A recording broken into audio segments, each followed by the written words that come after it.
What's up, everybody? Welcome to Mike Dawes Has a Podcast. My name's Mike Dawes, and I do, in fact, have a podcast. This show is all about guitar, guitarists, and the music industry. Joining me on this journey are some friends who I've met on the road over the years, and I'm honoured to share some conversations with guests I'll be meeting for the first time. Let's dive right into it. And ladies and gentlemen, we have Danish Pete with zero technical difficulties whatsoever. Zero. Welcome, my friend. It's good to see you. And it's good to see you. Yeah, it's been a while. It's been a while. How's the, well, I mean, it's a bit of a cliche to say how's it all been going? I mean, I've seen you working at Anderton's and the stuff keeps coming up as usual. Congrats on 700,000. Yeah, that's thank you very much. That's been good. I mean, we've been flat out even since the pandemic first lockdown here. So thank the lucky stars that we've actually had something to do, you know. It's been... We managed to do that upstairs, downstairs. You know, we saw in the beginning where we were like, "What are we gonna do?" And so we have two rooms. You've been here, so in the studio, and we've got upstairs a flat and a downstairs big room. So we managed to do like two cameras upstairs, downstairs, and put like screens up so me and Lee could see each other and hear each other, and then we'll do videos like that for the first lockdown. You know, that is. Amazing. I mean, I saw you guys when you were doing that, and this was at a time where I was, you know, having obviously lost the touring, which was a big part of what I was doing at the time. Yeah. Just seeing you guys get on and adapt and overcome was just amazing. Because I have been to the Andertons. Am I allowed to say house? Am I allowed to do a reveal to say that? I mean, obviously you're in a building. That's a really, and you can see maybe up there. There's like a little. Isn't there like a little S there on the? Yeah. I'm here now. I've got some stuff to do. I mean, it's been really busy. So I just thought the internet is good here.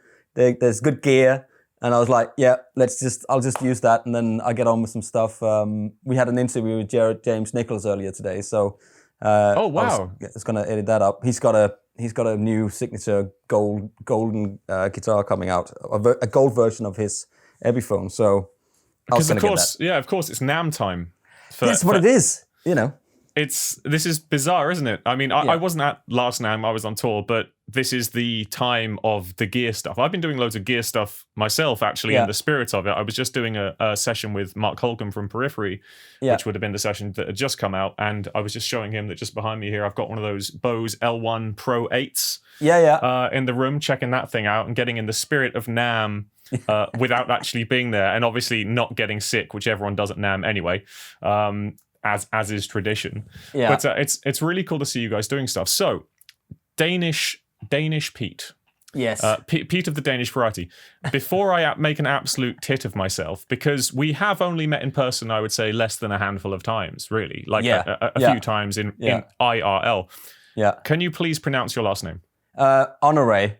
Or if it's Danish, it's like Honore.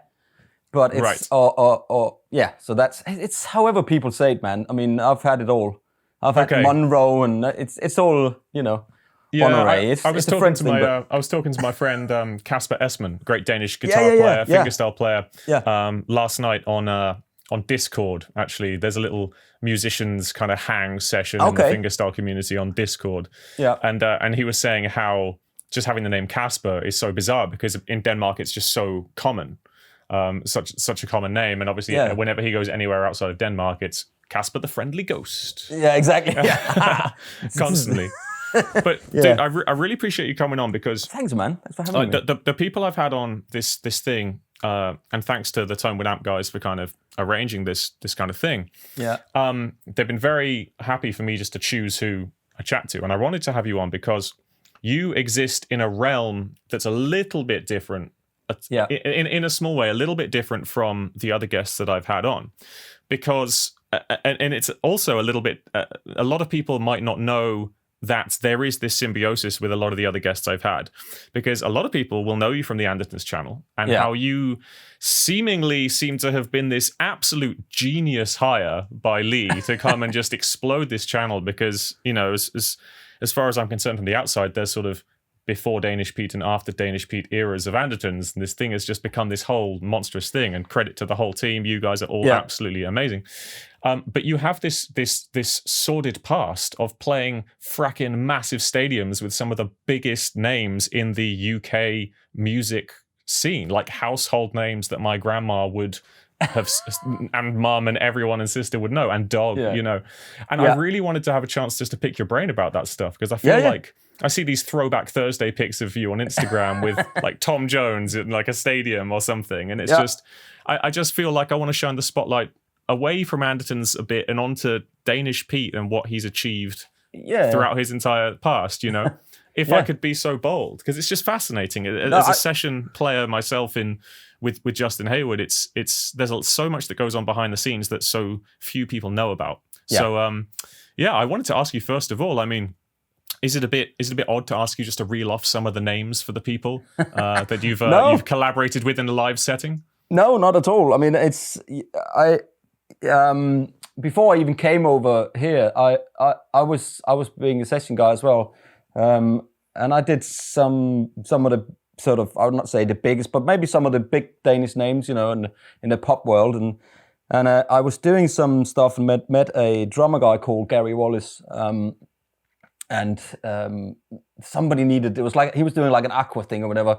And Aqua as in Barbie Girl, as in Barbie Girl, yeah. But I at that point I worked with a guy called DJ Encore, and he then had a manager who then we just became good friends, and he was like, I've got this guy who's doing some stuff for Aqua, and he needs some guitar and stuff. Can you go and play some stuff on the session? I was like, yeah, sure, you know. So I went out and met Gary then. We hit it off, and one day he just said, man, do you want to come? Can I call you at some point? It's like, yeah, you know, he's a UK drummer, you know.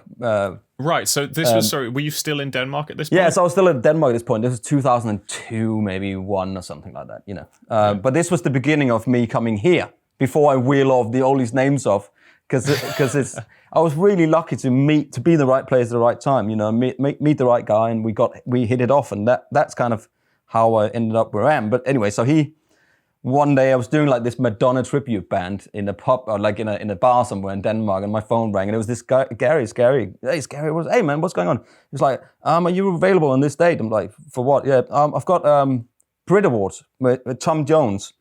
Do you want to do it? I'm like, what?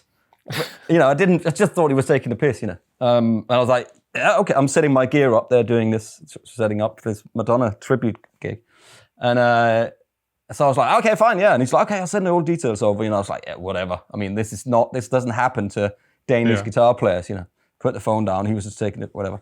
And there was a mail when I got back, and that was how it all started. And then since then, it's been, I've worked with him for, you know, 10, 15 years. We did together, we're not going to reel off all the names, you know. We did, so the first gig I had was the Tom Jones at the Brit Awards, 2003.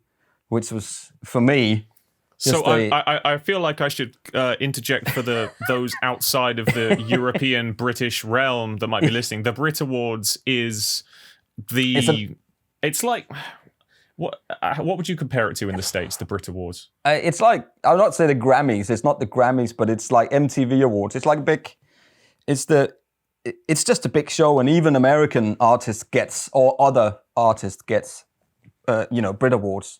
Yeah, it's a big live TV event with live performances and awards for best album of the year and things like that. Yeah, and he got Lifetime Achievement Award at this point. So anyway, so Gary and that team we worked with has then done, you know, Atomic Kitten, Girls Aloud, Westlife, Blue. We did Il Divo, which is, you know, this pop band. We did Tom Jones. I did him for a while. And then we did loads of sort of just, you know, Ronan Keating and, you know, Lionel Richie. We did Joss Stone. I mean, loads of acts. But we became like this band, this like little group of people, and we would then just be hired out to do. You know, like an award show or North of Robbins, and then there'll be all these artists we would then be a backing band for, you know. Just amazingly that, you know, I couldn't believe it, you know, when they asked to do do you want to do a tour? It's like, yeah, okay, you know, and we did this Atomic Kitten tour, and that was my first tour around the UK in arenas, you know. And then Then there was the last tour I did, which you've probably seen some pictures of. It's a German artist called Helene Fischer. I did because one of the guys was German, and he then asked me to come to Germany and work with him because that were the same guys. So we did a bunch of German acts, and she's like Katy Perry of Germany. I mean, she's probably the biggest German star. We did I know the name. I'm out in Germany a lot, and my luthier Andreas Kuntz has a teenage daughter, and I just know people, and it's a household name, isn't it? It is, and it's like I would say she's like James Blunt, where everybody actually likes it a bit, but they don't want to admit that they like it. Oh, really? Hey, I wouldn't consider myself a James Blunt fan that I actively listen to his music, but I do love his Twitter game. Oh, his Twitter game is on point. It's so strong, but it's one of those it's a song you can't not sing along to. You hear all the stuff where you write a song and it's really good, but you go, oh, I don't even think I should sing along to this song because maybe people want, you know what I mean? But it's really good. And we did Christmas shows, and there's like 70 million viewers at this Christmas show, and there was Bryan Adams there, and I'm talking guitars with Bryan Adams, and it's just crazy. So the really fascinating thing here, there's a few things that I'd love to touch on in what you just said there. First of all, this was all pre-social media era, right? Yeah. And I was talking to Andy McKee the other day for one of these episodes, and he kind of got his first tours in a very unusual way, where a promoter in Asia saw somebody playing his song on an actual guitar, and they said, that's really nice, who wrote that? And then invited him over. This whole different dynamic to how you would get and sustain gigs back then, at least in the initial thing. And you said that you were just lucky, right place at the right time. But that is not the whole story, surely. I mean, you can get lucky to get the first invite, but to sustain that those callbacks requires it requires a skill set that's so important, and a lot of it's got to be, obviously, first of all, to do with competency. You have to be competent in what you're doing, but as the viewers of the YouTube Danish Pete realm will attest to, you're just a generally likable dude, right? Do you feel that were you likable back then, and was that a contributing factor? Everybody hated me. I was a massive asshole. I've not really changed, man, since I left school. I've always been about being, if you just have to be yourself, that's the main thing. And I think if the people that are not nice or assholes, and those people, they'll do one thing, they'll get one gig maybe, and then they just won't get the next gig, And then it's about keeping your head down but still, I mean, the social aspect is really important to get on with people, but also when you play, that you turn up on time, know your songs, and don't overplay stuff, because nobody wants that. The artists don't want to go, what was that? Why did you play that there? There's no need for that. If you need to play G, C, and D to an E minor and the whole song, you just do that. And then you smile and you just do it. And you place yourself lucky that you actually are on a stage and making money and entertaining people and having a laugh with your friends. Because it could be so much worse. We got one go on this where we are, and I never shied away from having jobs, at the sideline if I wasn't making enough money of playing music. I would just go, I'll be a postman, or working in a kindergarten, or in a warehouse. It was never.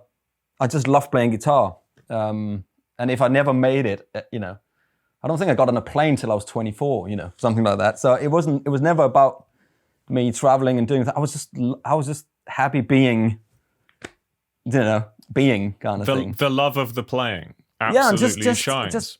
And my friends, I remember moving one evening. I had a flat, and then I had to move back to my parents' house for a little bit. And I was like, I'm not going to do this. And then one of my friends said, I've got a room here in Copenhagen. I lived in a city in Jutland, for 2.5 hours away, and I just put my mattress in my car and TV or whatever I could, a bit of guitars, and I just drove to Copenhagen. That was before sat navs or anything. I had a map, I had no idea where I'm going. Get lost in the crease. Absolutely, and then met my friend, and we put my stuff in this room, and then we went straight out jamming. And then the next 2 days later, I got a phone call from someone saying, "Oh, I saw you at this jam. Do you want to come and do a gig?" You know, and it just went.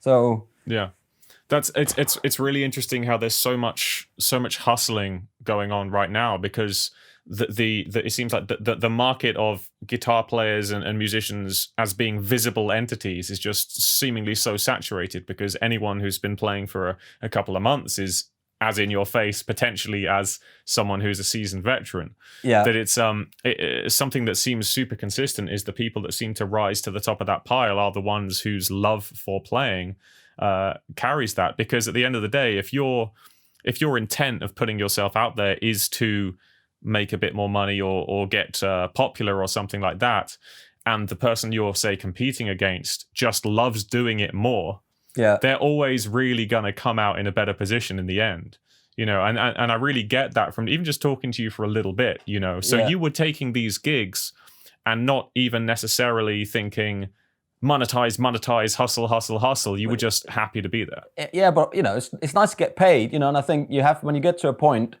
you know, if you're a dentist, for instance, and you've been working, have a good education, and you know, I've got a music degree, as it were, but it says I've got a piece of paper to say you can now teach guitar, you know, which at the end of the day doesn't. I got that as well. It's helped so much. And it's like that's it. It's like you know, you get your driver's license, then you have to go and learn to drive your car. You know, you don't know anything till you're out there, you know.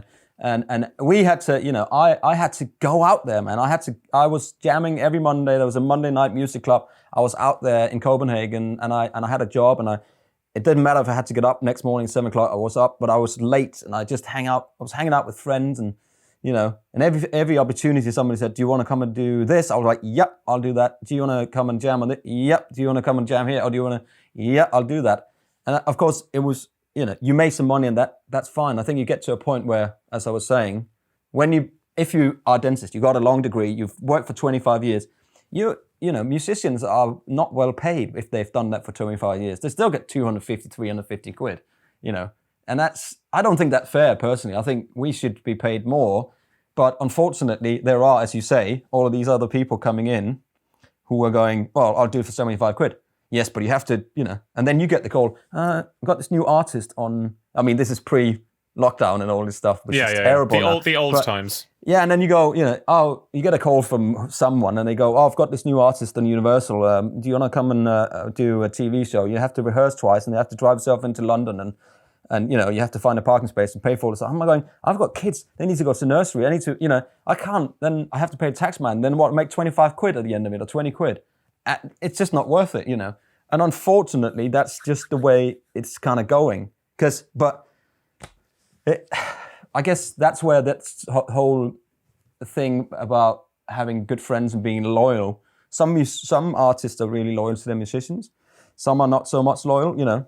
And some have got this whole, you know, you got a wrong look. Don't look the way we need you to. It's like, yeah, but do you like the way I play? Do you like my personalities? Like, yes, but you don't look like this. You look too young. You look too old. This must be especially relevant to working in the realm that you're talking about, which is, for anyone unfamiliar with some of the acts that Pete was talking about, these are mainstream pop acts, number one pop acts in the UK and in Europe, you know. Absolutely, but and also in that respect is that, you know, you're in the back of the stage unlit anyway, so it doesn't really matter, you know. I remember the tour I did in Germany.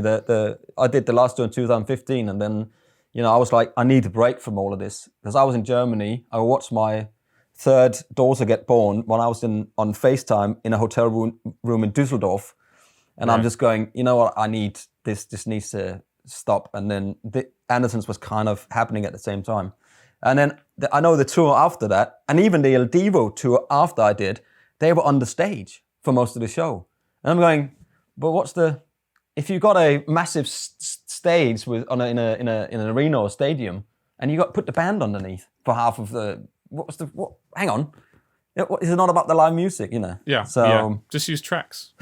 Yeah, it's a tough one, because you still want to work, you still want to, you know, hang out with your friends, because to be honest, you're on stage for maximum 2 hours. The rest of it, you have to be social with your friends. You have to travel with, people for 6-8 months of the year. You're in a bubble. And if you can't get along with these people for that long a time, then that's really, really important, So that's why you want your friends around you. And that's how I think if you are, you can't be a dickhead, man. You cannot be on a world tour and be a dickhead. Yeah, I mean, I've seen people be moved along. You'll just get moved along, And there's, you know what it's like. There's never any really a contract gets signed at the end of the tour, Yeah, it's such a bizarre way to make a living when you think about it compared to any other job, even any other freelancing job. The security there is just down to like one guy who can just think, nah, not for me. There can be no grounds for dismissal other than just, there's you can't say, oh, wrongful dismissal, anything like this. At the end of the day, it's a difficult. I mean, a lot of people, young kids, especially players, ask, how can I get to the point where I can go and do big gigs and and do arena tour. I want to play with a big band. I mean, at the moment, nobody does that, and I really see people suffering, and I hate it so much. That's why I posted about the Spotify thing the other day. I didn't see what were you posting? I just said, I just literally went to Daniel Egg and Spotify and said, well, at the moment, why don't you just pay? I know Spotify makes a loss all the time, yes, but he's still worth $5 billion or whatever. So I was like, how can they make a loss if he's worth $5 billion? Anyway, doesn't matter. But I was like, why don't you just pay your artist at least now when this is so bad that there's no gigs? Why don't you pay them 70% or 50%, 25%, 75p instead of 0.0035p? So you have to, if you get 1 million streams, you make 30 quid. It's just ridiculous. It would be a wonderful world again to be able to make a living wage from recorded music. Yeah. But that just ain't gonna happen. Because I did that too back in the day. I used to write songs. The bizarre thing to so many people when I tell them this is that this house that I'm in right now was bought with CDs. Like literally people buying CDs. Yeah. Now, it just so happens that you have to grind your ass on the road to sell those CDs because no one's going to be buying them online, right? Nope. I would only be able to be in that situation because of the age that I'm at. Going back to what you're saying, you can't live this lifestyle if you have, I don't know, if kids are in my future or whatever, but that's a whole separate ballgame than being a 21-year-old kid that just wants to get on an airplane and go wherever, Exactly. And I'm so profoundly grateful for people who will be moved by a concert to the point where they want to spend money on something that they know deep down they can get for free. And that is the magic of a good show. And that is where and I've done so many tours over the years and put a lot of effort into the show and the live aspect. And when you tour you tour at some points with other acts that might just sort of phone it in or whatever. And the difference in that audience response is reflected at the merch table. And I find that's a really interesting thing. That's the power of the show, the power of the music. And you can't really achieve that if you're just being that, yes, I'll do it for 50 quid guy. Yeah. Because you haven't put in that you time. As an artist, you because you're an artist, so that's how you do it. If you're a session guy, then you get paid, but that you don't make anything of the merch, you don't make anything of all of that stuff. So, which means that you, in a way, have to make a proper wage, and you don't have. I mean, when you're lucky and get those tours that I've been lucky not to, you don't do anything.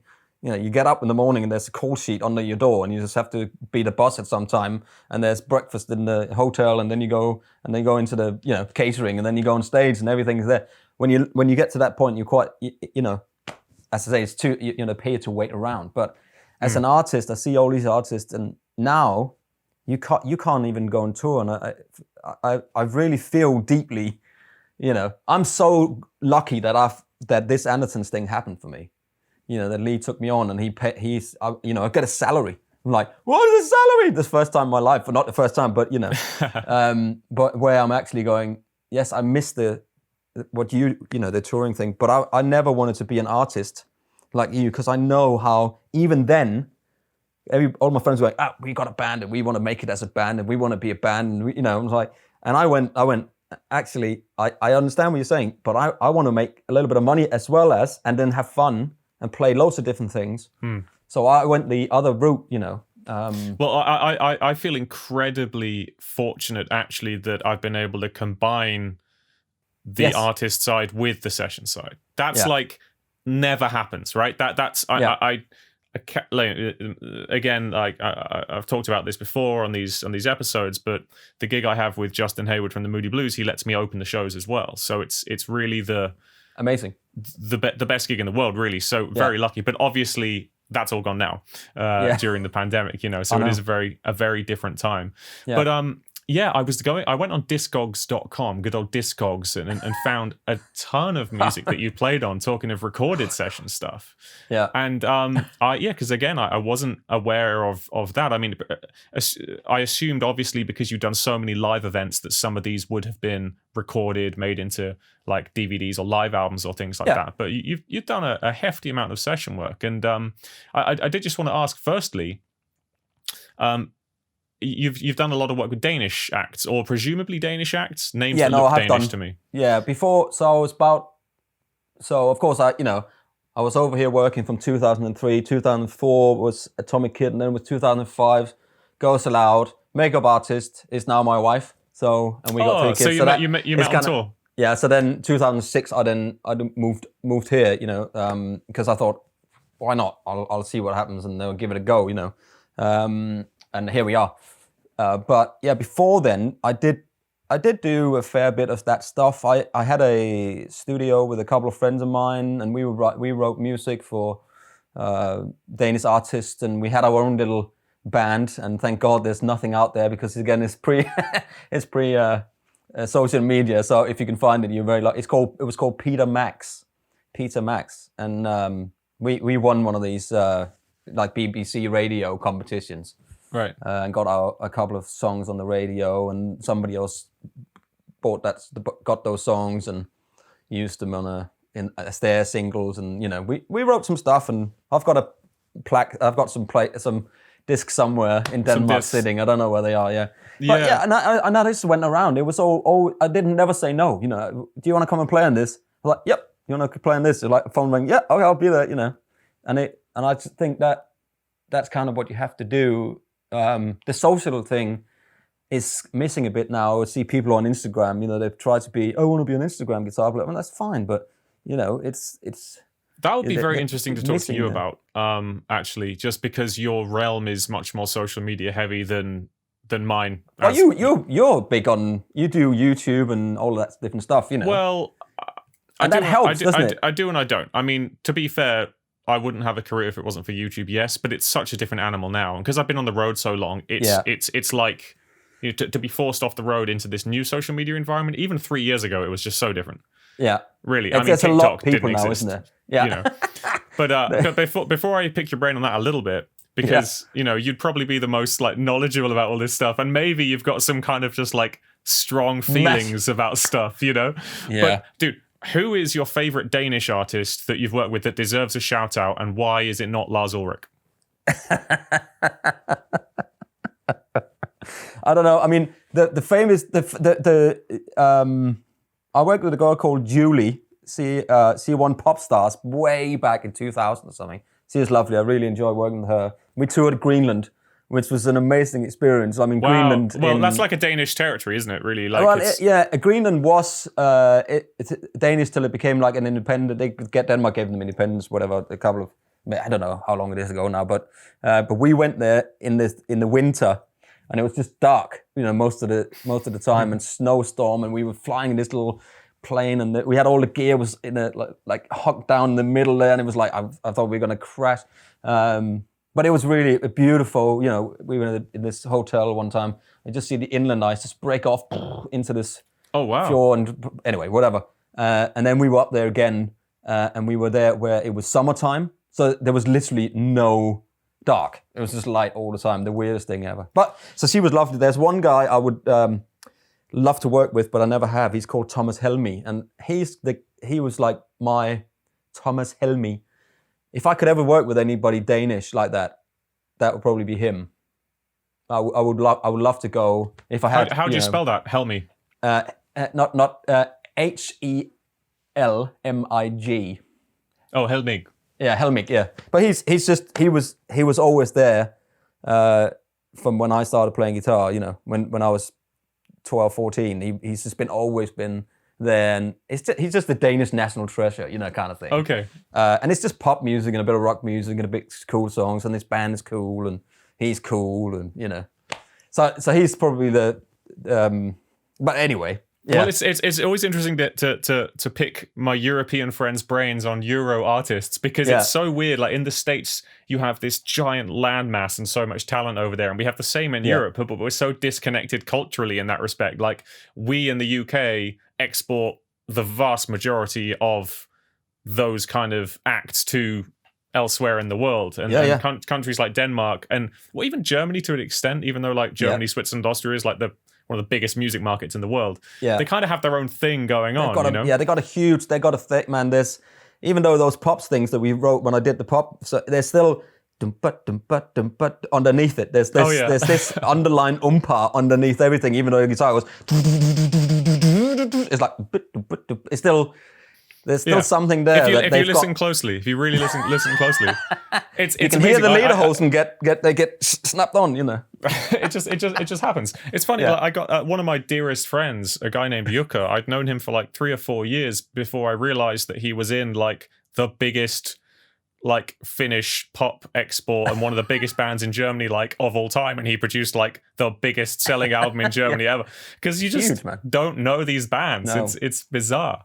And there's 90 million people in Germany, you know. I love Germany. I love touring in Germany. It's really it's a super cool place, and I've got some great friends over there, and I wouldn't have missed that for the world, you know. I really, shout out to Germany. Probably more gigs in Germany than maybe most gigs in the States by far, personally, and then second would be Germany for sure. Well, hello there, everyone. Apologies for the interruption to the podcast, but I did want to tell you about the amazing Tonewood amp, the awesome sponsors of the show. Many of you will know already that I use this thing all the time, the magical little device that sticks with magnets to the back of your acoustic guitar, vibrates the back surface of the instrument so that reverb, delay, chorus, Leslie speaker effects, and other loveliness project out of the sound hole as if by magic. You're a wizard. I'm a what? You can head to MikeDawesHasAPodcast.com now to get more information about the Tonewood amp, as well as saving a tasty percentage for yourself. Let's get right back to it. Have you ever done Asia and like Australia, New Zealand, and? Yeah, I did Australia and New Zealand, and I did.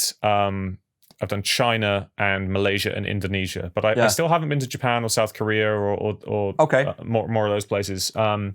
There was something on the cards pre-pandemic. And also India. I had an Indian festival I was really looking forward to. I didn't announce it, but then the pandemic happened, you know. Yeah, it's the only place I've never traveled to, India. I would love to have gone there. But everywhere else I've been lucky enough to go. Yeah. Have you done China? You done China then? Yeah. Because China's an odd one. Yeah. Like it's again, talking about the fellow Dane in my life, Kasper Esman. Yeah. He was telling me yesterday that he was, before the pandemic, he was planning on moving to China, and he bought a flat. Oh, wow. He bought a flat in Guangzhou. Oh, I thought he was going to say Wuhan. I'm like, what? No. Yeah, he took some bats over there in his... No, let's not go there. He brought some back. Yeah, but he... because he found that he was just huge in China for some reason. He went there to like a music trade show, and loads of people knew his stuff. And then he decided to get on the Chinese social media bandwagon, because they have their own social media there.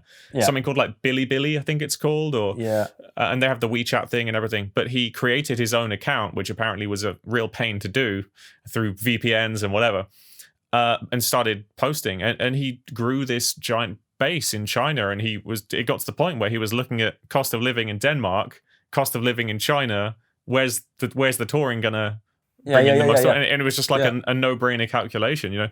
Yeah. But it's a very different place. You have to have a translator on stage, at least for the solo gigs. It's very different. Yeah. It's very different people as well, you know. But yeah, there's a couple of Danish acts that done really, really well in Asia, China, and Japan and stuff. Like some I remember, what is it called? Michael Learns to Rock was one band. Michael Learns to Rock, and some other Danish like sort of poppy, rocky acts. I did a band called C21 actually, with 3 boys which started this boy band, and we went to. They were huge in I mean, we toured in Denmark. You know, we did all the festivals there and other stuff. But we went to Bangkok. We did all of that stuff, and of course the 3 Danish boys, you know, 18, 19 years old or whatever they are. Man, the girls love them. You know. You're doing the whole self. Well, this is pre-selfie, I suppose, but selfies with everyone and their grandmas. Just. Yeah. You know, there was autographs back then. You know, the people can I have your autograph. You know. Yeah. That's what we would. It's so cool over there, man. And but so I love different. it. I love it. And for anyone listening that thinks Chinese food is representative of Chinese food, it ain't. Like, no, it's a whole different world. Yeah. Yeah, no, that's really, really. I didn't realize that you got into Asia so much. You know. Yeah, no, we did. I mean, I did 2 world tours, and then I've done 2 world tours, and then I've done lots of sort of drip feeding out into these areas. You know, yeah. But we always like did America, and then South America, and then around following kind of the summers around, and then back up, and then do Europe, and then. Right. Okay. Interesting. So yeah, I mean. And then the UK and Europe tours, and I mean it's been, you know, it's been amazing. Well, I think this is why your word on the Andertons channel when you're talking about gear and things that work and things that don't work it really carries a lot of weight, because you know a lot of people will know that you have this experience, and hopefully more people will now as well. Yeah. Because going back to the social media thing, you know, there's everyone and their mums is, you know, talking about which thing to buy here, there, and everywhere, but there's not that many people out there that have actually toured that and they found this weird quirk with it when the battery flap falls out if you do this and don't press this button because it does this on this voltage, and you know. Yeah. I mean, gear's changed a lot since I began, and it must have done since you just in the last couple of years. There was so many pedals now, you know, that and I you know, I know what I like, and I don't shy away if I have an opinion of stuff. I'd rather not, you know, we'd rather not do a video about it.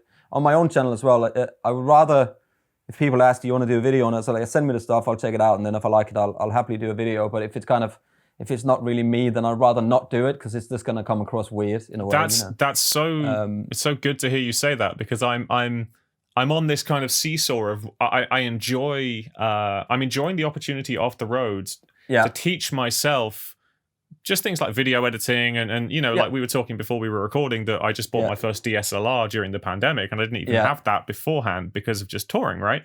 So I'm doing some gear stuff because I'm finding it really interesting, but I'm only doing exactly that. It's stuff that is, say, the new version of a pedal that's existed on my board for 6 years and they've updated it. Things like that. And it's interesting to hear you say that coming from the Andertons' point of view, who are literally, you know, selling everything because they are a massive music store, you know. I think at Andertons is the in the beginning when we started first, it was like, oh, you know, do you want a video? Yes, we'll charge you a bit of money for it, and then we'll do a video. And then we quickly figured out that that's not the way to do it. You know, that as a shop, it was not the way to do that. So within super quick, we were like, let's just do videos on what we want to do, because then you can at least have an opinion. You know, there's a lot of channels out there where people get paid to do a review, and then, you know, you go, well, it doesn't really. Obviously, what's happened is the exchange has gone, here's a product, here's money, and they go, make it sound good and say something nice, and they go, okay, and then what comes out is could be not the end result, you know, because you can see the person or the people in the videos might not be as comfortable with this, because it might be a bit, you know what I mean? Do you think that's in some part cultural, geographically, if you know what I'm saying? Like, you know what I mean? I mean, culturally. YouTube maybe, because YouTube has become, I mean, just the last since the pandemic, and there's a lot of people that started YouTube channels up, and I don't blame musicians for trying to do that and try to make a living in another way. The best people I know, they're not too proud to go out and get a delivery job or work in Sainsbury's. One day you stand on a stage in front of 20,000 people, but if you have no choice, then if it's between feast or famine or whatever, I would go back to work at Sainsbury's if I had to. I got a family, but still. Well, especially now, I'm where not too proud. Shout out to just essential workers anyway. I kind of feel like if you were to look at a situation like that kind of transition in the past, now is the time to look at that as doing your bit and doing something freaking honorable. You know what I mean? Exactly. It's a different world now, and it still pains me how in this country we treat like essential workers. It's so bad. Yeah, and I think people sometimes I see people feel like they're too good to go and do it. And it's like, yeah, but why is that? Why is that? Doesn't mean you're looking down on people. I'm not, being Danish, we got this thing called the gender law. I don't know if Casper's ever mentioned that to you. It's but is it something to do with Christmas? No, it's not. No, it's not the things you hang on the Christmas tree. It's a rude thing. It's just if you Google JANTELAW law, it's like basically in Denmark they'll say, don't think you're too good. Don't think you're better than anyone else. Don't put yourself in a pedestal. Which means that when you grow up with something like that, it means that you are, I don't know, in one respect, you probably get a little bit pressed down because you never want to brag. Oh, look what I've just made. Because and you go, oh, he thinks he's really good because he's just done that. This is exactly the same trait as shared by my Finnish friends. Yeah, there's a Scandinavian thing going on with that. And over here, and I think if you're good friends and you go, oh, I've just done this tour, people go, oh, that's great, oh, good for you, And I think a lot of people are missing that thing going, well done, good for you, instead of going, oh, why am I not doing that tour? I could do this gig, and I could play this much better than that guy, and why am I not? And why is it not me? No. I had that when I was like 17, and my cousin, who was a drummer, amazing drummer, on my mum's side, they're all musicians. And he was like, I was standing there in bar one time and I was listening to the band with him, and I said, oh, I should do that. I can easily play as good as this guy. He said, don't say that, man. Just wait your turn and be cool, play a guitar, and when your time comes, it'll come. And it will one day, but you can't just be, we call it stomach sour. It's like, you're grumpy all the time. Why is it not me? Why is it not me? Instead of doing that, put that energy into something and then go out and jam. Go up on the stage, and if you're good enough, you will get that gig, man. Man, that's what I would say. So refreshing to hear and if you're cool, put so eloquently. Yeah. So, and you need to, and just hang out with people. Be yourself. Don't be something, because then, you talk to someone and go, oh, that was a really cool guy, and then I spoke to him the other day. It was a dickhead. Just have to be yourself all the time. I really truly believe in being. That's how I am. I'm. You've met me in person. I'm like that on the Anderson stuff. A lot get cut out because a lot of what I say is not for camera, unfortunately. Well, that's the same, dude. The same here. And on these episodes, we had to make the decision early on before we started releasing them, whether there was going to be like. Boiling that subject down to something very basic, whether or not there was going to be swearing on them or not. Yeah. And the decision was, look, if I swear, there's going to be some people listening who might not like that, and I appreciate that. Yeah. But it's very hard to represent an honest and interesting conversation when you're trying to put on a mask, Yeah. But we're professionals, I'm good at not doing it on camera now. Yeah, I haven't quite got there yet, but we'll see how long this pandemic goes on for. Is that as soon as the camera goes off, I'm like, rah, rah, rah, this, see this, and because that's just how I am. Well, talking about the gear, because you did mention that you like what you like, and you're pretty honest and specific about that. You are literally surrounded by a wall of gear right now. But I did want to give you an opportunity to talk about the Dane, which I still never tried.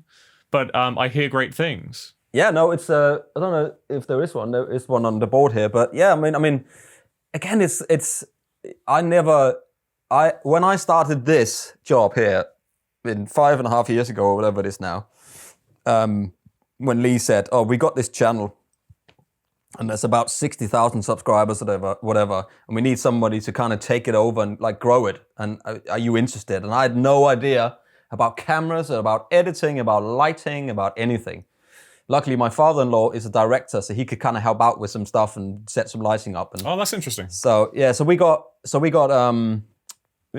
set it up, put some cameras up, and then I started doing some stuff and trying to use Final Cut Pro and recording sound. I knew how to record stuff because I've done that.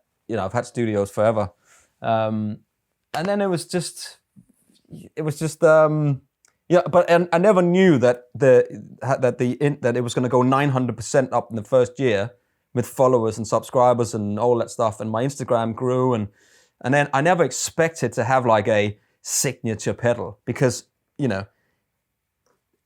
now it's like, oh, unless you are famous, because I don't see myself like a famous person, but that's what people say. You're famous on YouTube or you are famous on Instagram because you got 80,000 followers or whatever, so you can have a signature product. That's never why I did it. I just did it because I thought it would be fun to. Thorpe is a great friend, and he makes some great pedals. And we were just sitting and saying, "Do you want to try to do something? Just whether it doesn't have my name on it, other than it's called a Dane, of course." But how many other Danes are there in the world? 2, 3. 4? Yeah, how many is there? Yeah, exactly. But it's that Lars Ulrich. Yeah, you say okay, 4.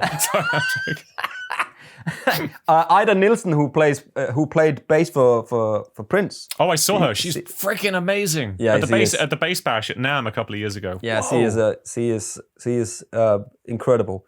Yeah, but that's the thing, isn't it? The Danish musicians. I don't know how many kind of brought out. There's not many that gets the chance to go in, and I was really lucky. But anyway, well, I'm sure there are. It just goes back to what I was saying about in Europe, the music industry is pretty contained within a small region of countries. Yeah, typically. Exactly. Yeah, especially with the language.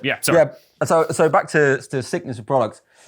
I think that was the thing that just happened a lot. Everybody was like, oh, there was people that was on YouTube got signature products, but because the last couple of years there's been no tours, and it's also about who plays guitar for. What's the guitar player out of Bruno Mars, for instance? Who's the guitar player from Madonna? What's his name? Who's or her name? What's the player from Beyonce's band? Who's that? Those people are session musicians and they're probably amazing, whatever. But it's all about having a face out to sell stuff in the end of the day, which then goes to people like Pete Thorne and myself and Josh Smith and Well, I mean, I remember there was a bit of a controversy having a YouTuber on the front cover of Guitar World magazine. Yeah, but there you go. And whatever it is, it's YouTubers. They are the new, stars in a way. But here's the thing, and this isn't because in other episodes I've talked about this with artists like from touring bands. Yeah, there is a massive distinction between people jumping right into the YouTube, Instagram thing, and people with pedigree. With experience. CV. Yeah, with the CV, and some experience of the road and being a musician and what it takes and heartaches and not working for 6 months and not being able to pay the rent and the tax man is coming after you and all that stuff. It's a completely different world. And I don't mean, I really don't mean any disrespect to the people that haven't been fortunate to have those opportunities at all. I want to be clear about that because sometimes I come across as grumpy old man and I'm not. I just trying to make it very, very clear. But it's hard work. Yeah. I mean, YouTube, I know it's hard work. It's NAMM time now, right? So we had 38 Ibanez guitars just turn up. And then we did 11 videos Monday, Tuesday, and we edited them. And it's me and Taylor. We filmed, edited 11 videos. They were all ready and up for Friday. That's amazing. I mean, dude, I'm getting into the video thing because I've done a few for some companies that I've worked with for a long time. Yeah. And it's taking me longer than that. With one camera and moving the camera and then repeating the thing and all of that. But it's really interesting. I'm really learning a lot about just tech. I mean, my family didn't own a computer until I was like 15. Okay. 16. So I'm extremely old school. So I up until this pandemic year, I record all my demos on my phone, just iPhone, like iMovie, whatever. And then I would go to a studio and I would cut the track. So I've always been very old school, but it's I've been really enjoying getting into that. And obviously people like yourself, it's really inspiring to see you come from that touring world and just grab it by the horns and take it to such a phenomenal place. I mean, Anderton's is now just celebrating 700,000 subscribers for an independent music store. There's lots of people out there who see Anderton's as this global brand. I used to steal guitar picks from Anderton's. Like, Anderton's is I know, and I haven't admitted that, so I probably shouldn't have. Please don't tell Lee. But, I'll put them back. I've got plenty here I can put back for you. Yeah. Me and my friends, I mean, Anderton's was, and still is, the guitar store it's a music store in general, but it was the guitar store that you would go to in the city of Guildford, which was the closest city to where I grew up in suburban Hampshire. I would come up with my friends. We'd, go to HMV at the Friary and buy some obscure album with crazy artwork that we wouldn't know because there's no, you couldn't listen to it online beforehand. We just thought that artwork is cool. Let's get it. We go to Anderton's. They had the booth set up downstairs. We'd grab some big stubbies from the tin, play some guitars, and put them in your pocket. Oh man, I'm sure you're not the only one. It's absolutely fine. I mean, I think that's why now there's dedicated Anderton's picks for that kind of thing. Yeah, exactly. Yeah. But it's definitely just taken over the YouTube thing for Anderton's. It's definitely helped with sales and just the people's first experience is my camera going in and out. Yeah, it's kind of doing this little occasional flashing thing. Maybe it's some kind of signaling that it's got a low battery, but we're going to wrap things up pretty soon anyway. And if it does go, the people on YouTube can just enjoy your sultry tones and look at my ugly face, my bridge troll situation. I think so it's been to go back to so Anderton's it's really grown, the whole YouTube channel and everything about it. It's just made Anderton's pretty big, and there's people's first they don't even know there's a shop. They just think it's a YouTube channel now. That's exactly right. It's wild. And I must say that Anderton's is certainly going to be getting a lot more of my personal business because since Brexit, I would occasionally, I must confess, order the odd thing from Toman. That ain't happening now. No, I don't know how that's going to work. I mean, it's fine. It'll be fine. I think they just need to iron some stuff out. I mean, me being Danish and having kids here, I wasn't allowed to vote, which is annoying. We're not going to get into all that stuff. But luckily, my kids can at least go and get a passport if they want. They can get Danish passport. So that's all fine, but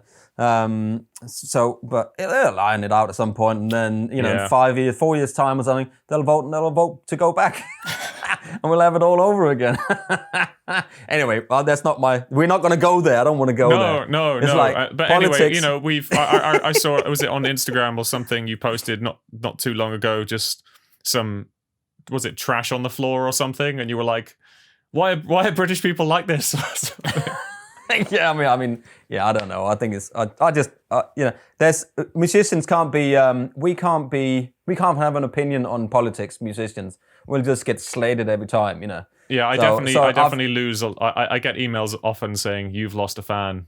Yeah, which is really sad, but Well, you can have an opinion. I put a picture up once about cheeses you can't buy in America, but you can buy these guns, but you can't buy these French cheeses. And I literally got slated. I'm like, hang on, it's like a meme. What, you can't buy a Kinder Egg, but you can buy a semi-automatic rifle. I was like, hang on, and I wasn't trying to stir anything up. There's a lot of lactose intolerant people. That's what it is. That's exactly what it is. Actually, I might beep all that stuff out there because I don't want to pee anyone off. But anyway, we've already established that you're just a nice chap, and I must reiterate for any people around the world that maybe misread my humor sometimes is just just how could I describe the British sense of humor? Just criticizing things we find funny. It's not meant maliciously at all. It's almost like observational humor. That's what it is. Observational and situational. Danes has got the same kind of humor, where you can say something and you don't even realize that you might have offended someone, because it's like, well, how can that possibly offend anyone? I went to, there was one time I was in a country and I just said, "You all right? Like, how's it going?" And they were like, "Do I not look all right? Am I like, what are you saying? You saying I'm fat?" Like It took me a little while, I must admit, when I first moved here, they're going, "You all right?" I'm like, "What? You okay? How are you doing?" It's like, "Well, actually, I've got this boil on my ass," and like, no, I didn't want to ask you how you're doing. It was literally like, "Hello," but that's just the way we do. I see. Yeah. Don't respond. Don't respond. Don't respond to you're right. The best thing is I've been at airports on like my birthday, for example, and they'll see it's your birthday in a passport or something. It's like, "Oh, happy birthday!" I'm like, "You too." Like, dude. Anyway, there's a few things I just want to ask you before we wrap things up here, because we really should when this is over, meet up for a pint or something and have an off-camera catch up, because you're in Frome, which is the bizarrely spelt and pronounced Frome, which is relatively close to where I am. It's one of these. It always tops the list of bizarre English pronunciations that make no sense. I'm actually in Bruton now. I've actually moved. Bruton. That sounds very death metal. What's Bruton? that? Bruton. I'm. It's about 20 minutes from Frome, but it's where the girls go to school, and we moved just before lockdown. We had to get out of our own other house, and we found a house, and it was like really good deal. So, and of course, then there's like 2 minutes walk to the girls' school, and then lockdown happened. So it's like, okay, we're there now. But at least you cut down a bit of travel, Yeah, exactly. But we should, because that was 25 minutes for Chloe back and forth, like 50 minutes every day. Just like waste of time. You could have uploaded like 3 Andertons videos in 25 minutes. I could have edited. I could have edited, and uploaded them, and had lunch in that time. Absolutely. Amazing. So just quickly, why the color purple?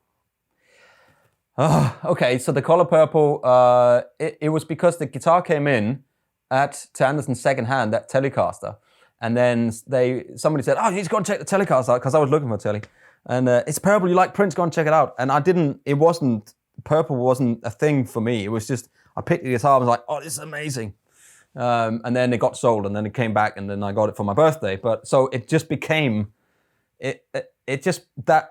I didn't buy it because of the color. I bought it because it was such a good guitar, and I had to have it. Right. I lost it, and then it came back, so it's meant to be.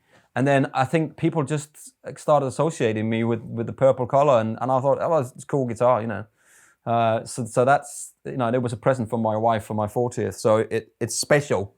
And then everything just became purple after that, Your new house is just a giant purple monstrosity in purple. Yeah. The neighbors going, "What is going on?" No, it's So I like it. It's, and I think since then it's kind of spawned for us to do other, Larry kind of colors, like lime green, candy apple green, and candy tangerine, and graffiti yellow. And I think people are going, actually, it's pretty cool. Telecaster shape lends itself to that. For me, that colors, like poppy colors. Yeah, and they're all names. They're all names of strippers as well. Absolutely. Candy tangerine. Yeah. Amazing. Absolutely. So it became a thing, and the Dane is purple on the side as well, and which is just a great overdrive and a great boost pedal, and you can There we go. The Great Dane. Check it out. Absolutely. Yeah. And Pete certainly knows his stuff with his gear, so I trust you on your word, and I must check one out one day. It's really nice actually having some time in this kind of new home to play electric guitars, and actually play guitars that I own that I rarely get to spend time with. So I've been getting really into the neural DSP stuff recently. Absolutely. I've got the Cortex as well. Mine's in the mail. I was talking to Dan Davies over at Neural DSP about that, and obviously the post's a little bit messed up, but that's what he was saying. He's like, "Oh yeah, it's in the mail." Well, yeah, sure it is, mate.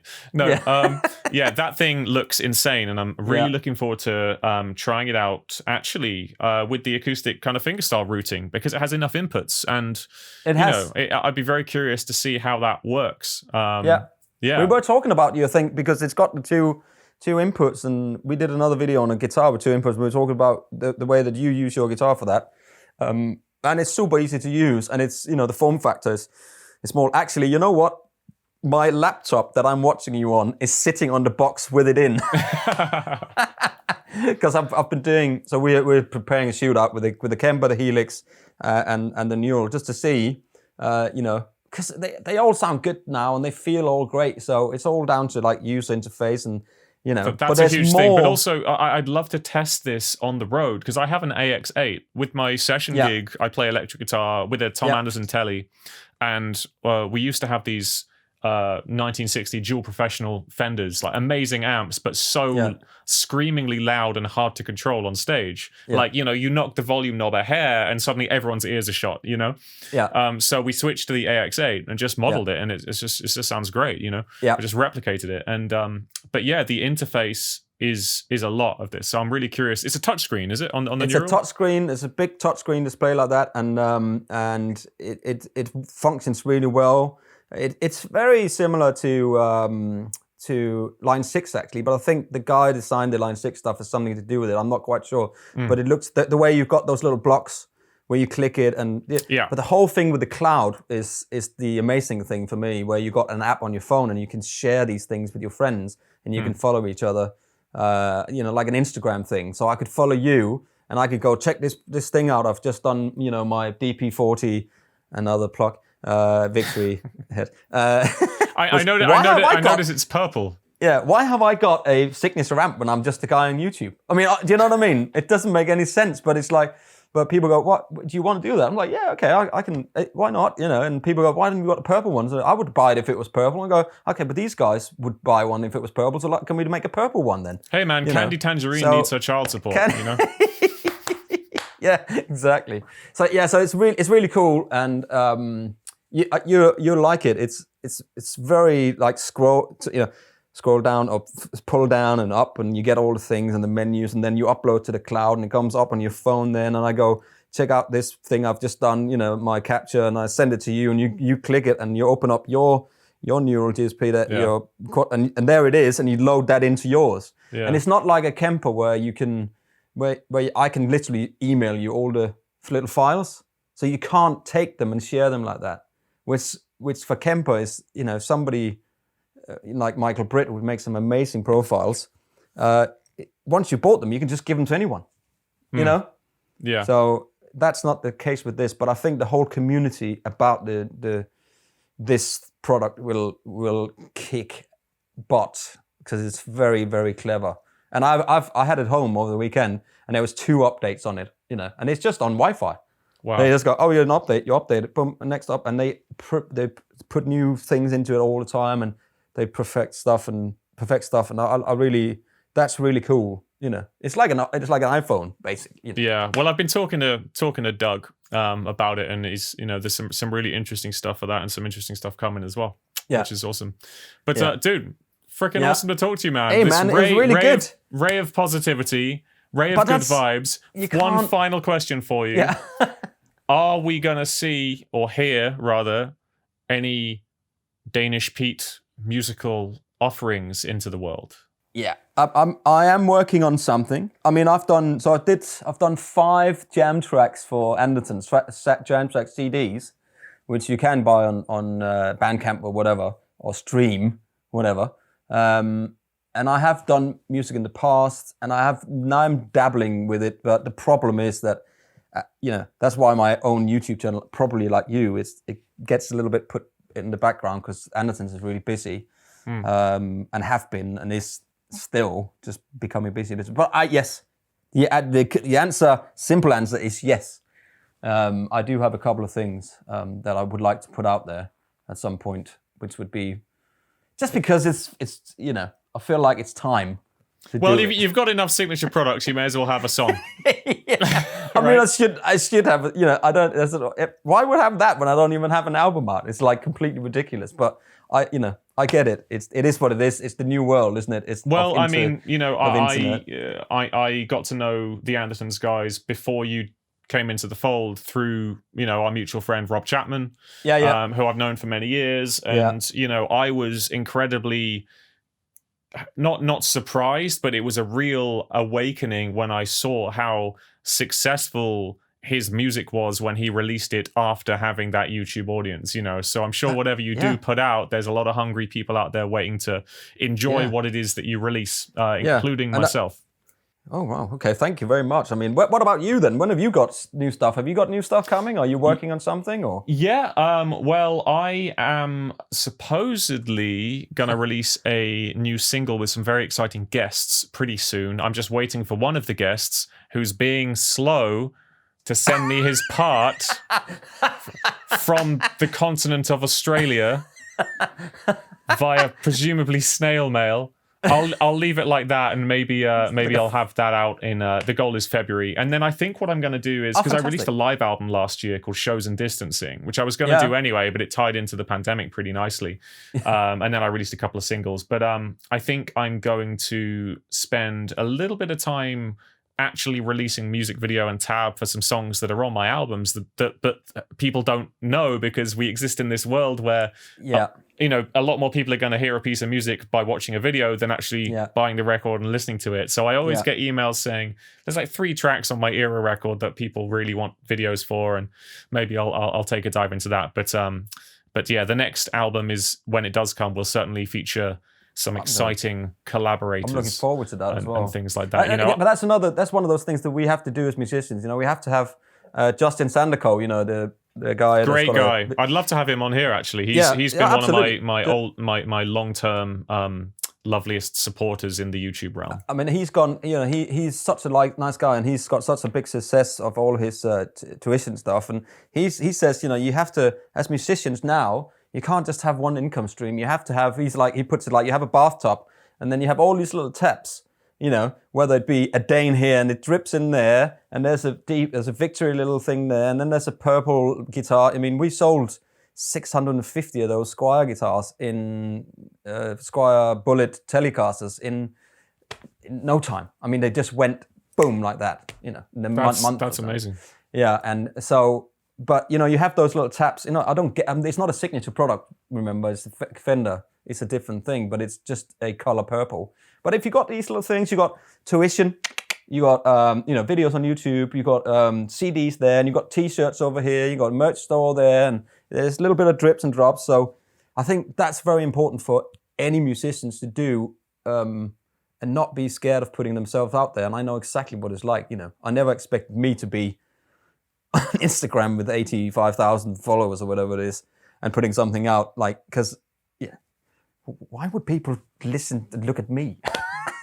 It's a really weird, it's a real thing, and it came boom out of nowhere. But that's what people have to do. You can't just rely as a musician these days on that gig. It's so difficult, man, and it's so sad for me. I feel for the crew. I feel for the musicians. I feel for anyone that has got is in the music industry at the moment, or entertainment industry, arts, and I just look at it, and I'm lucky for this, and I just see my friends sitting at home doing YouTube videos with no views, and it's just depressing, man. Do something, someone help, Dude, that's so that exact analogy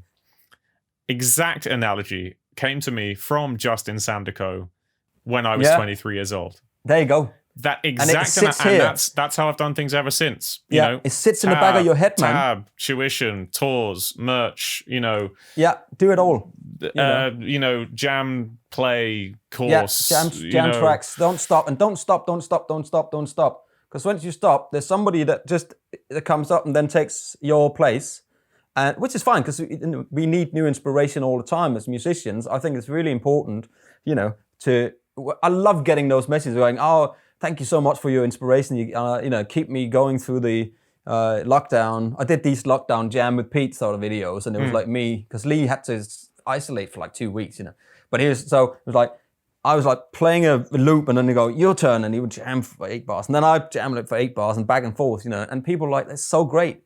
And that's really important. I think that makes it worth it. That you inspire kids to play, or whoever it is to pick a guitar up and think about something else than this stupid thing going on at the moment.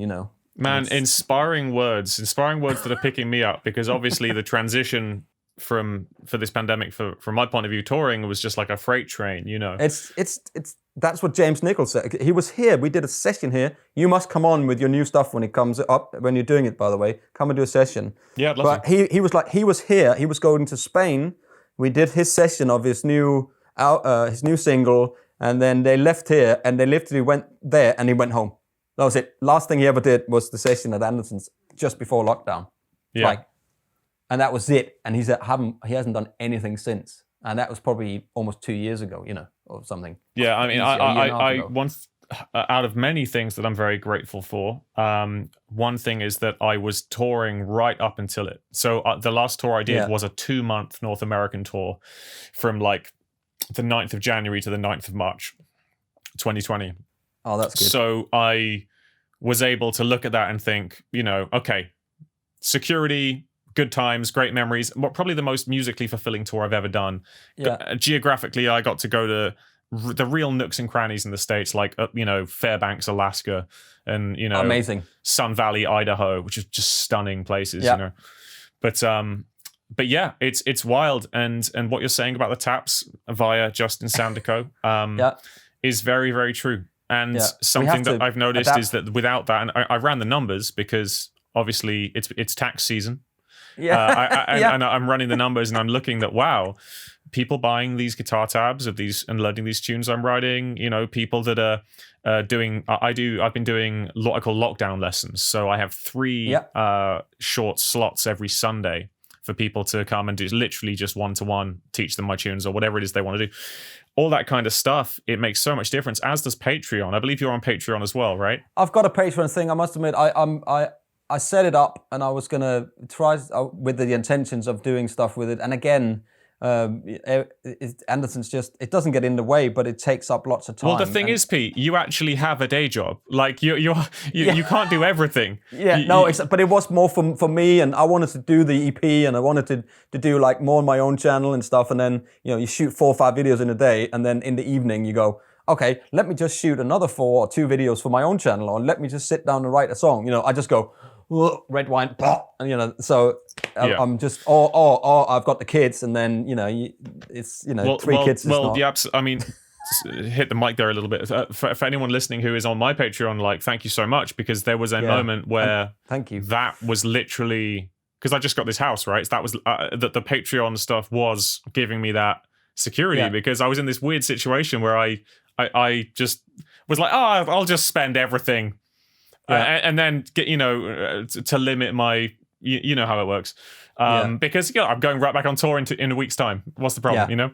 And there was this moment where I was like, oh my gosh, these Patreon people really, like, it's amazing. You know, people are so generous, man. And they're so generous, and they're so kind. Yeah. And they can message whenever and just chat about life, the universe, and everything. There's some amazing characters on there on my Patreon, and I would highly recommend anyone listening to check out. Just search for their favorite artists on Patreon, and it's a cool community on there. I think it's a really cool platform. It's really good. What's the guy set that up? It's the guy from Scary Pockets.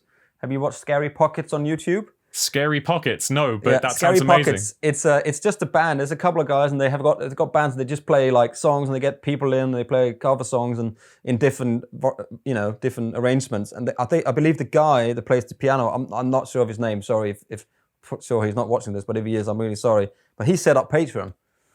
Oh, really? So yeah. So you should Scary Pockets. I mean, they do some great arrangements of you know, just cover songs with different artists to come in all the time.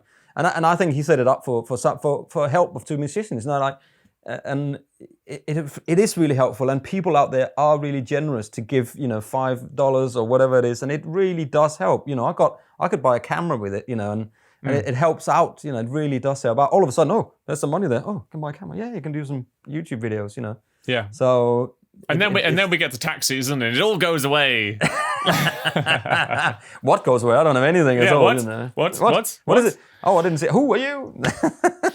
No, it's all good, man. It's all good. But this has been awesome. Thank you for doing this. Man, well, thanks to you for taking the time, and thank you to the Tone with Amp guys. Obviously, you know those guys, because we spoke about that when I came on to do the old Captain Meets, and I know you guys distribute the Tone with Amp as well, I think. Do you still distribute Tone with Anderson's? Which one? The Tone with Amp. I think so. I'm not. Yeah, I think so. Yeah, we do. Yeah. Last time I spoke to Lee, he said that after our video, they started kind of like flying out from there, which is really awesome because I even though Andertons is a Goliath, I see Andertons as this like family business, which it is. The Tone Without guys are a family business, so it's always a pleasure. Like you're talking about your Thorpe, right? Thorpe effects. Yeah. Same kind of thing. Support these guys as well as support the musicians. So, dude, appreciate talking to you, man. I'm gonna hit pause on the recording. Don't go anywhere because I just want to like chat some dirt. Okay. Goodbye, everybody. All right, goodbye, everybody. Hey, guys, thanks so much for checking out this week's episode of the podcast. For more information about this week's guest, head to the link in the description, where you will also find more information about the Tonewood amp, as well as that cheeky little discount you can get as well. Lots of love. See you next time.